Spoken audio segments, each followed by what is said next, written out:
Hey everyone, welcome to another match of Temur Hooting Delver. Today we are playing Yorion Niv to Light.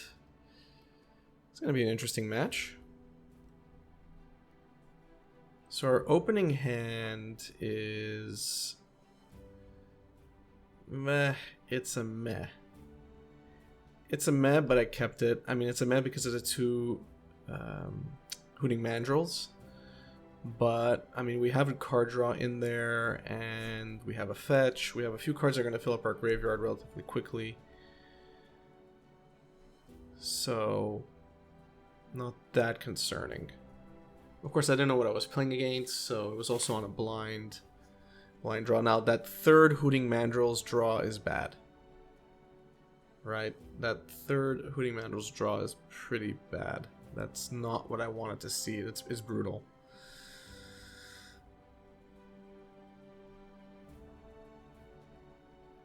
So, we're going to get our island. I mean, in theory, next turn we can cast our Hooting Mandrills. One of them, at least. Our opponent here is trying to figure out what we're playing. And I'm trying to be nice about it.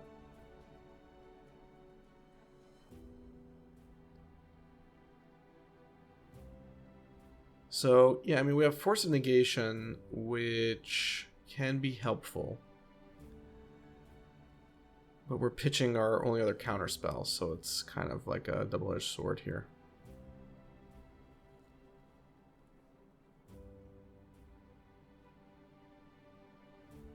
So our opponent is playing Arkham's Astrolabe. I should mention that this is a pre-ban match. I apologize for that, but hey, this deck only got nerfed after the fact, so the fact that we're doing relatively well against it pre-ban is only good news. So we draw more land. It's really not what I wanted, and I opted out of playing my Hooting Mandrills this turn, which I believe is the right move. Next turn we'll play another Forest, we'll play Hooting Mandrills. The only reason this is working out at all is because our opponent is playing the long game as well. So that's gonna work for us. So that's gonna force our hand. Right? It's going to force our hand. We're going to have to counter it, but it's okay because next turn we're going to cast Hooting Mandrills, well, one of the three in our hand, and we'll be able to have Stubborn Denial up, which is great. So, yeah. We're going to get rid of 4. Xmage is giving me some trouble here, but okay, I got to pay for it first, which is a little annoying.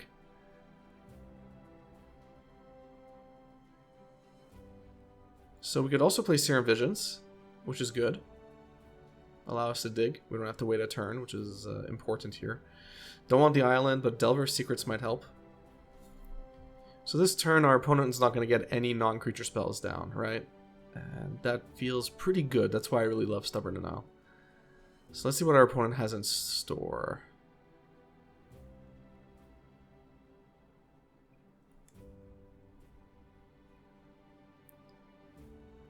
They're thinking really, really hard. And this is sped up, by the way, 150%. So you can imagine how much slower it really was. So Arkham's Astrolabe comes down. That's 3 Astrolabes.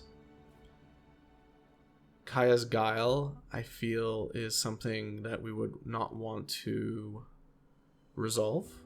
So there we go. Do they have an answer is the question.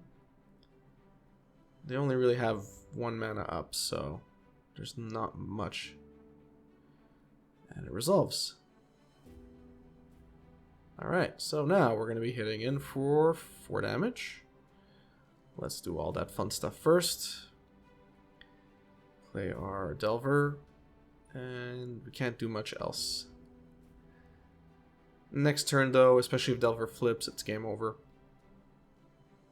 In particular, if Delver flips. So it really depends what's going on this turn.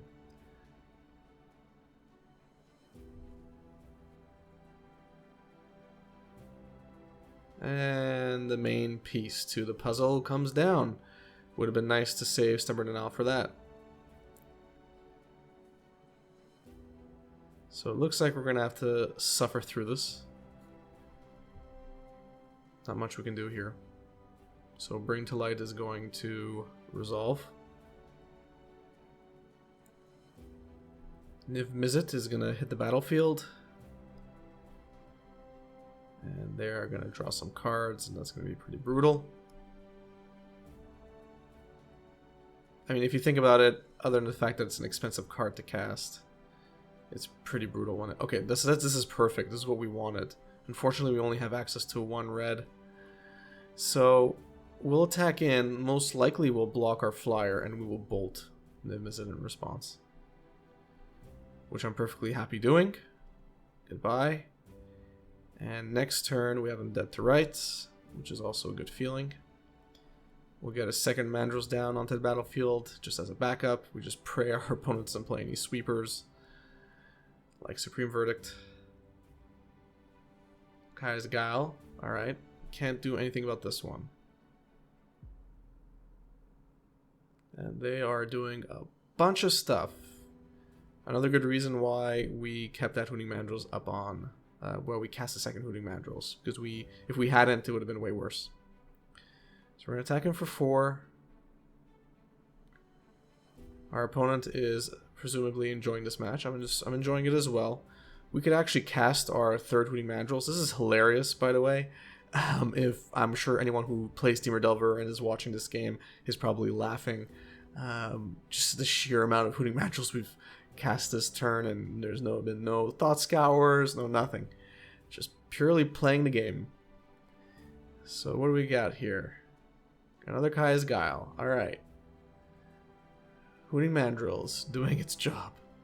So let's see what we draw. Force of Negation is not bad. We're going to attack him again. Let it trample through some damage, presumably. Yep.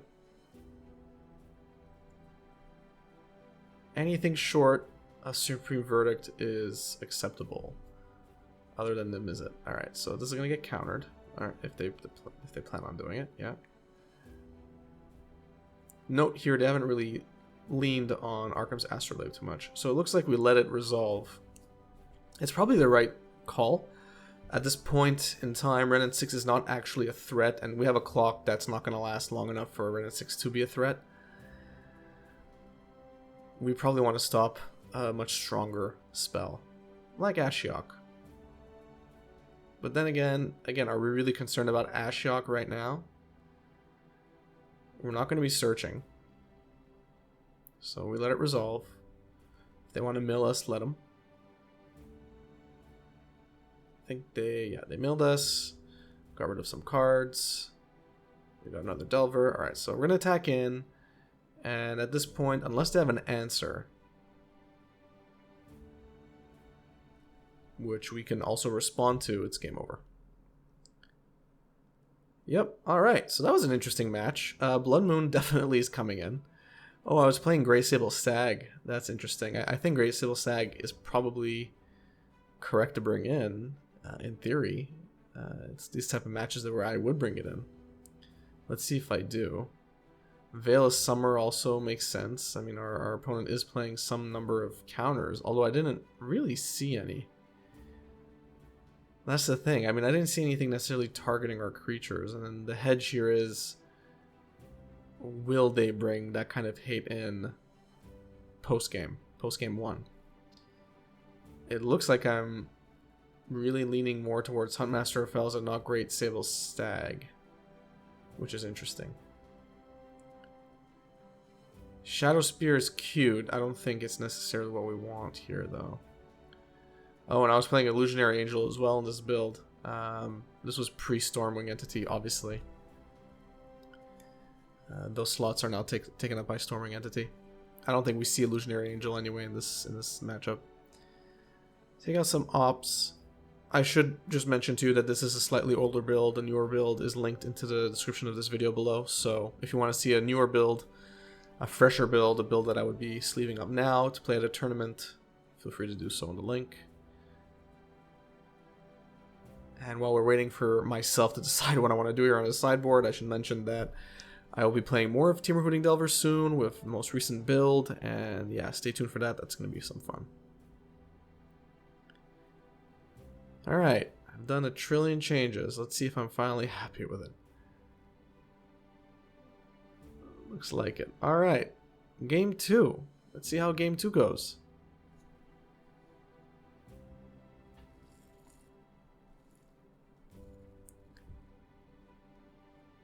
Our opponent is talking about punting or something. Whatever. I just assumed that our opponent didn't like the way that game went and is finding an excuse. It's okay. I do it too. Our opening hand is better.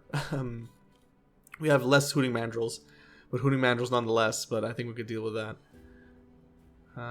Yeah, don't necessarily need sleight of hand, but a braid could come in handy.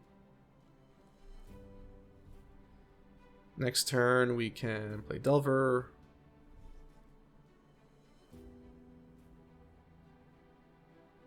Probably gonna go for an island, yeah. Alright, see what happens. Should be fun. Nothing happens, so we could opt end of turn, or we can keep opt for force of negation. But nope, we get a Delver flip, which is awesome. Lets us attack in. We're probably gonna get a forest, yep, just to make us ready for Blood Moon if we draw it. And now's the time to play Hooting Mandrills with 2 Stubborn Denials and a Force of Negation. Our opponent has no chance. Okay, well, I played Serum Vision, so 1 Stubborn Denial and a Force of Negation. That is pretty good. Our opponent seems to be not doing well on draws here and is just letting us do whatever we want. I feel like a concession is coming soon. I'm trying to make him stay because, I mean, there is a game to be played here and I don't want early quitters. One well-placed removal spell or permission spell can really put us out. But it looks like our opponent was a bit too greedy with their hand. Which is kind of funny considering the amount of lands they play. You'd figure they'd draw. So our opponent's going to talk here. So I apologize for all the talking, but it looks like they finally got their 3rd land. Let's see what comes down. Kind of feel bad for them because any non-creature spell is going to get countered. And they pretty much only play non-creature spells apart from Niv-Mizzet.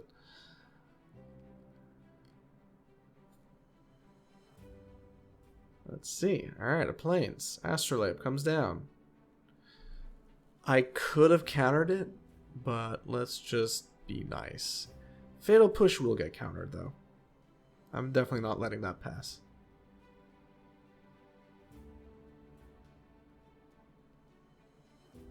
So our opponent's talking about being too greedy. He apologizes as if he did us a favor. Or didn't do us a favor. I mean, it is what it is. I feel like with that kind of comment, I should just kill his Astrolabe from now. Let's attack in, and we win. Yep. Alright. So we didn't see much from Niv-Mizzet. I mean, this matchup I feel like is in our favor in general. We just have to make sure we have the counters when it counts, and we do play, I mean, I play plenty of counters in my builds of Temur Hooting Delver, so I'm usually confident. I mean, I just have to keep a bat. I mean, look at game 1. In most opinions of Delver pilots, you would say that that first hand was pretty bad, and yet we managed to survive and beat our opponent. And all we did is draw more Hooting Mandrills, which is horrible when you already have 2 in your opening hand. But we did it anyway. So having the right counters at the right time usually helps, and having the right removal as well. And we run a fair amount of that. So yeah, I think our opponent kind of maybe punted turn game 2, but we played what we had to play. We had I mean, put it this way, even if our opponent did have all the lands and was making all their drops, we had answers for their first 2 to 3 non-creature spells, which would have pretty much shut them down anyway. And our Braid would have killed their Astrolabe. I mean, they weren't going to go anywhere anytime soon. They might have survived maybe an extra turn, because maybe a Fatal Push would have gotten through and killed one of our creatures. So in this case, it would have been Storm against, it would have been Delver. But yeah, I mean, so even if that game went out a bit longer, I feel like we just had a very strong start, and it would have definitely overpowered a strong start on their side. So I hope you enjoyed this video. If you did, please give it a thumbs up. If you enjoy my content in general, please subscribe, hit the notification bell. It would help me out a lot, and I would appreciate it. See you next time. Thanks, and have a good one.